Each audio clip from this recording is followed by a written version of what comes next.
Muchas gracias, hermanos, por estos discursos tan interesantes.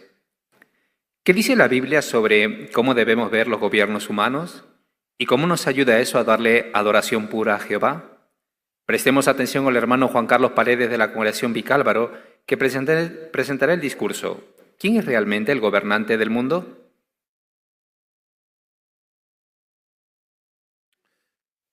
Imagina que le llevas una tela a un sastre y le pides que te haga un traje con ella. Al cabo de unos días pasas por la sastrería a recogerlo, te lo pruebas y te das cuenta de que el traje no te queda bien. El sastre alega que la culpa es de la tela, que es de mala calidad. Así que con las mismas te compras una nueva tela y se la llevas de nuevo al sastre para que te haga un traje con ella. Cuando al cabo de unos días pasas por la tienda a recogerlo, te lo pruebas y te das cuenta que el traje te queda mal. ¿Cuántas veces volveríamos a ese sastre para darnos cuenta de que el problema no está en la tela, sino más bien en el sastre, que no realiza bien su trabajo? Algo parecido sucede con los gobiernos humanos. A lo largo de la historia se han probado todo tipo de gobiernos, de todas las clases que podamos imaginar, y siempre con el mismo resultado. Por todo el mundo vemos injusticia, dolor, sufrimiento, guerras, pobreza y muerte. Una y otra vez, los gobiernos han fracasado estrepitosamente. Esto nos lleva a pensar de que el problema no reside en los gobiernos, por supuesto tampoco en el sastre de la Ilustración. El problema está en quien los dirige. Por eso cobra mucho sentido para nosotros el tema de este discurso. ¿Quién es realmente el gobernante de este mundo? Y digo que cobra mucho sentido porque cuando hablamos con las personas, muchos piensan que es Dios el gobernante de este mundo.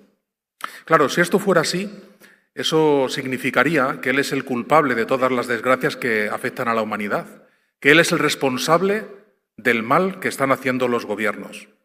Sin embargo, la Biblia muestra quién gobierna el mundo en realidad, lo que explica por qué los gobiernos humanos no pueden resolver los problemas que vemos hoy. Fue el propio Jesús, cuando estuvo en la tierra, quien aportó más detalles y reveló quién es realmente el gobernante de este mundo. Veamos lo que podemos aprender de una conversación que tuvo lugar poco después de su bautismo. El relato bíblico muestra que el Espíritu Santo condujo a Jesús al desierto de Judea. Este es un lugar árido, rocoso, atravesado por barrancos. Pues en este lugar tan inhóspito y agreste, Jesús pasa 40 días a solas y tiene tiempo para ayunar, orar y meditar. Y justo al fin de este largo periodo de días, aprovechando de que Jesús está hambriento y débil, Satanás se le acerca y lo hace para tentarlo hasta en 3 ocasiones. Es en la última de las tentaciones que nos queremos centrar, así que acudamos por favor a la Biblia, a las buenas noticias según Lucas, capítulo 4. Lucas, capítulo 4 y versículos 5 al 8. Dice: ahora el diablo lo llevó a un lugar alto y le mostró en un instante todos los reinos de la tierra habitada. El diablo entonces le dijo: te daré la gloria de estos reinos y autoridad sobre ellos, porque esta autoridad me la han entregado a mí y yo se la doy a quien yo quiera. Por eso, si realizas ante mí un solo acto de adoración, todo será tuyo. Fijémonos ahora en la contundente respuesta de Jesús, en el versículo 8. Jesús le contestó: está escrito, adora a Jehová tu Dios y sírvele solo a Él. ¿Habéis notado qué le ofreció Satanás a Jesús simplemente a cambio de un acto de adoración? Lo hemos leído en el versículo 5. Todos los reinos de la tierra habitada. Ahora pensemos, ¿podría Satanás ofrecer a Jesús todos los reinos de la tierra si no estuvieran bajo su control y si no fueran de su propiedad? Difícilmente, ¿verdad? Si los gobiernos humanos realmente no le pertenecieran, ¿hubiera supuesto esta oferta una auténtica tentación para Jesús? De ninguna de las maneras. De hecho, Jesús hemos visto que rechazó la oferta y en ningún momento cuestionó el poder que el diablo ejerce en el mundo. A continuación, en el versículo 6, encontramos una declaración muy interesante de Jesús.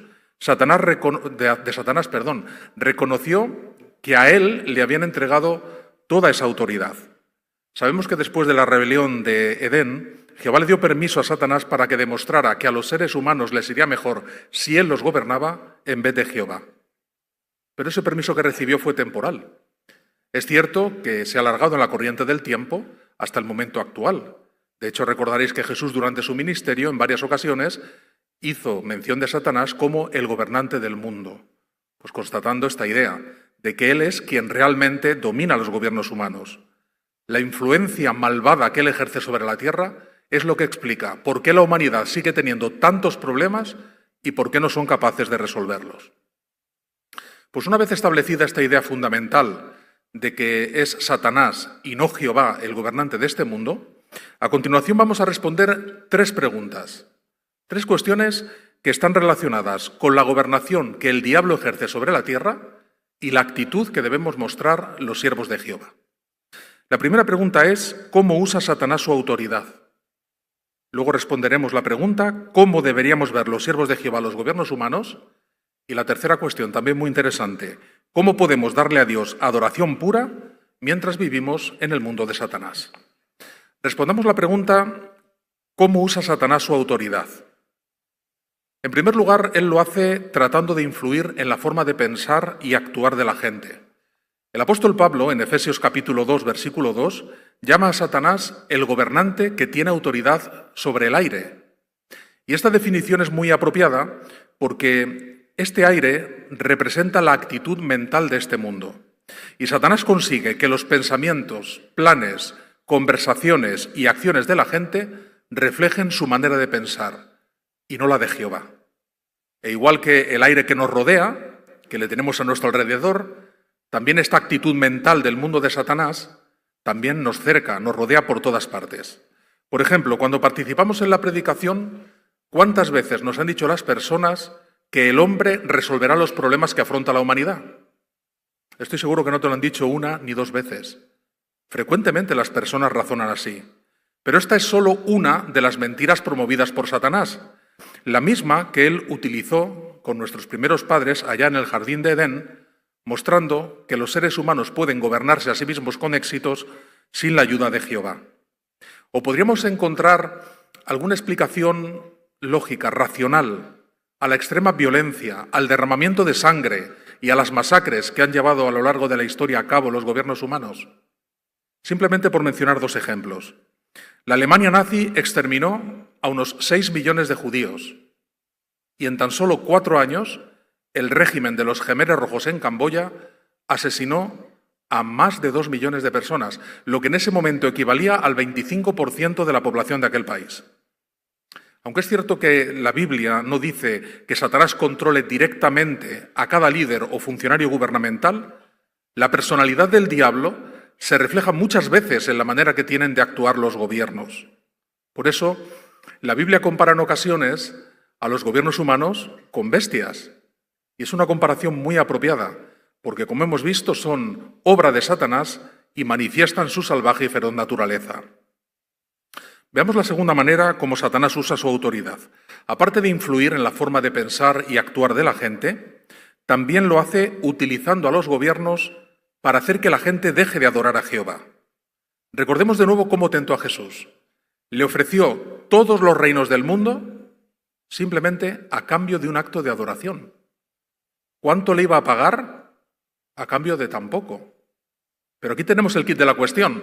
Esto es lo que busca Satanás, que todas las criaturas inteligentes del universo, lo que incluye a los humanos, le demos a él la adoración que únicamente le pertenece a Jehová. Por eso no nos extraña cómo ha influido en la sociedad humana para que dé su adoración a los gobiernos. Mirad qué interesante un comentario que aparece en la Enciclopedia de la Religión, que señala que el nacionalismo se ha convertido en una forma dominante de religión en el mundo moderno. ¿Entendemos esta expresión? Equipara a los nacionalismos que hoy están tan de moda, lo equipara con una forma moderna de religión, que igual que la religión falsa, rivaliza también con la adoración pura de Jehová. Y esto se observa en la sociedad actual, donde cada vez más las personas dan culto al Estado, a los símbolos nacionales y al poder militar. ¿Verdad que no nos sorprende el ver algunas campañas políticas recientes donde multitudes de personas rinden pleitesía al candidato o presidente de un país? ¿Verdad que no nos llevamos las manos a la cabeza ni nos asombramos cuando observamos que aunque un gobernante esté haciendo las cosas en determinado lugar rematadamente mal, aún así sigue teniendo a su alrededor miles y miles de seguidores que lo aclaman y lo apoyan? A Satanás le da lo mismo. Él utiliza cualquier medio a su alcance, en este caso también a los gobiernos humanos, para hacer que la gente deje de adorar a Jehová. Teniendo todo esto en cuenta, vamos a responder la segunda pregunta que planteábamos al principio. ¿Cómo deberíamos ver los siervos de Jehová a los gobiernos humanos, dado que hemos analizado que están controlados por Satanás? En primer lugar, tenemos que reconocer que algunos gobernantes en ocasiones usan bien su autoridad y que algunos sistemas judiciales razonables bajo el paraguas de este tipo de gobiernos incluso han apoyado al pueblo de Dios. Esto ha permitido que los siervos de Jehová hayamos conseguido muchas victorias legales que nos ha permitido disfrutar de cierta libertad tanto para adorar a Jehová como para llevar a cabo la obra de predicar y hacer discípulos. En segundo lugar, también sabemos que Jehová permite que los gobiernos existan y que les da cierta autoridad sobre las personas. Veamos cómo expresa esta idea la Biblia en la carta que escribió el apóstol Pablo a los Romanos en el capítulo 13. Si me acompañáis, por favor, Romanos capítulo 13. Y vamos a ver lo que por inspiración escribió el apóstol Pablo en el versículo 1.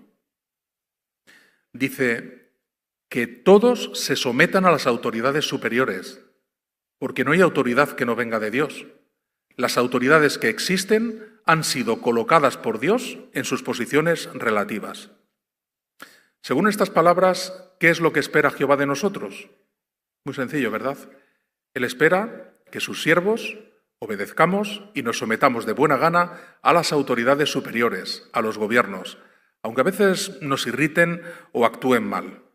Por poner un ejemplo, yo no sé si alguna vez te han dado puntos de sutura debido a un corte, una herida que te has hecho o una intervención quirúrgica que te han practicado. ¿Verdad que resultan molestos? Uno tiene en esa zona la piel muy sensible.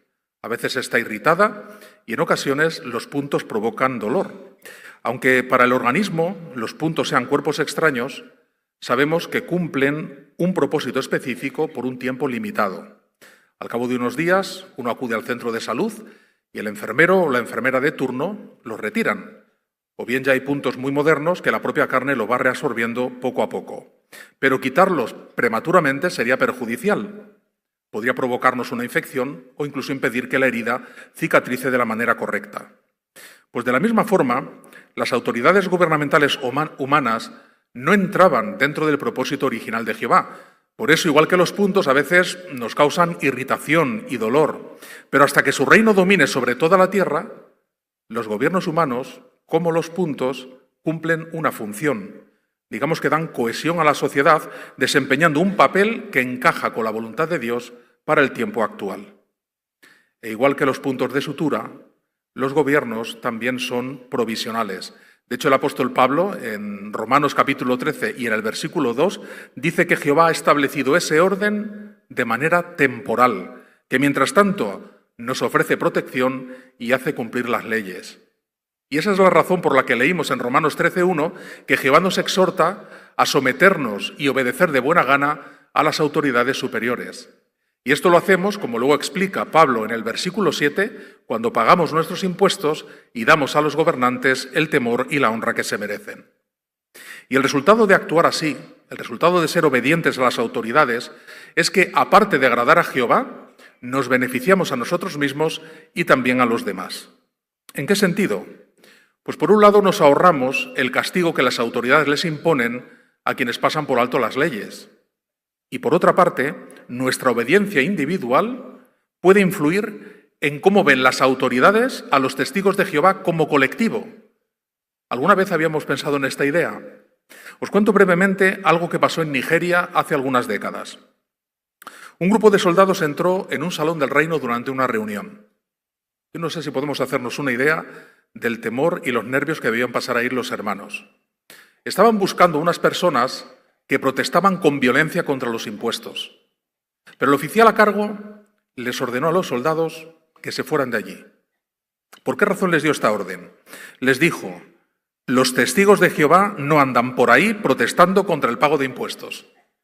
Qué buena reputación se habían forjado nuestros hermanos en Nigeria, ¿verdad? Por eso, cada vez que a nivel personal obedecemos las leyes, estamos contribuyendo a que la reputación del pueblo de Jehová sea mejor. Y algún día esa buena reputación podría proteger a nuestros hermanos, incluso quién sabe si a nosotros mismos. Pues una vez analizado que el mundo está controlado por Satanás, pero como hemos visto ahora, Jehová espera que sus siervos obedezcamos y nos sometamos de buena gana a los gobiernos, la tercera pregunta que falta por responder es: ¿cómo podemos darle a Dios, como dice el tema de esta asamblea, adoración pura mientras vivimos en el mundo de Satanás? Pues tenemos que decir que nuestra actitud es la misma que la de Jesús cuando fue tentado por Satanás. Igual que él, nosotros decimos: adoramos solo a Jehová y le servimos solo a él. ¿Qué nos enseña Jesús sobre cómo debemos ver a los judíos? Pues vamos a analizar a continuación dos principios que Jesús nos enseñó y que nos sirven de guía en el tiempo actual. Estos principios nos ayudarán a saber si las actividades que se nos pide realizar, las ceremonias en las que se nos pide participar o los saludos que se esperan que hagamos van en contra de nuestra adoración a Jehová. Tan solo hay registro en la Biblia de una ocasión en la que Jesús hiciera mención del César, no refiriéndose en concreto al gobernante que en ese momento se sentaba en el trono de Roma, que curiosamente era Tiberio, sino más bien a lo que éste representaba, al gobierno romano. Veamos lo que Jesús respondió cuando se le preguntó sobre el pago de los impuestos de los judíos al Estado romano.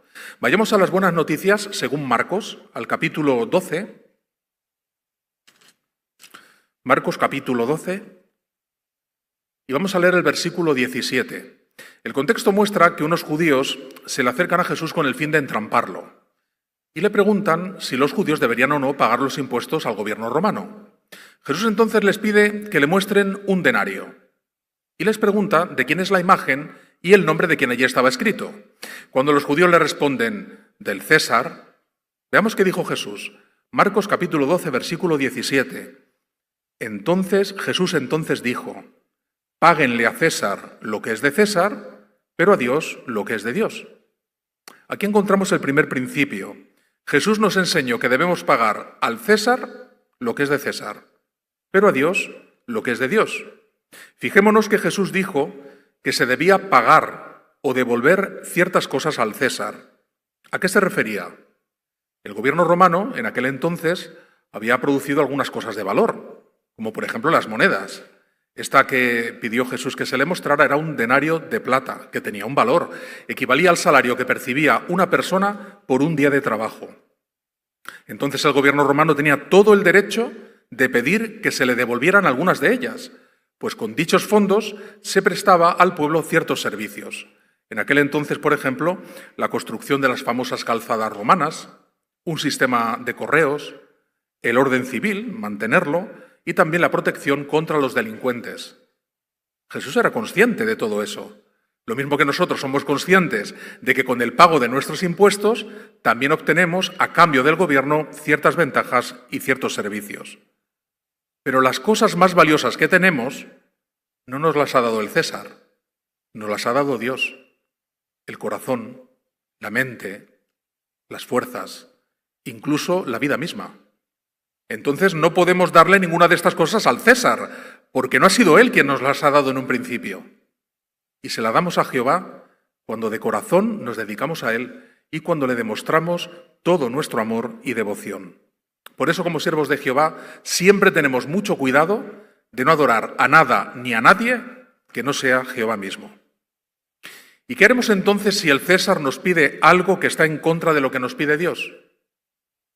Si este es el caso, manifestamos la misma actitud de los apóstoles de Jesús, que entendieron que la obediencia que debían a las autoridades humanas tenía ciertos límites, es decir, que era relativa y no absoluta, de modo que cuando se le llevó delante del Tribunal Supremo Judío, el Sanedrín, y éste les prohibió que hablasen, que dieran testimonio del nombre de Jesús, seguro que ya está resonando en nuestras mentes la respuesta que ellos dieron al Sanedrín, que es también la nuestra. Hechos capítulo 5, versículo 29. Tenemos que obedecer a Dios como gobernante más bien que a los hombres. Y no es por falta de respeto a las autoridades, ni mucho menos, sino más bien por el profundo respeto que se merece Jehová. Si el gobierno nos exige que hagamos algo que Dios prohíbe o que dejemos de hacer algo que Dios ordena, esa orden no tendría ninguna validez a los ojos de Dios.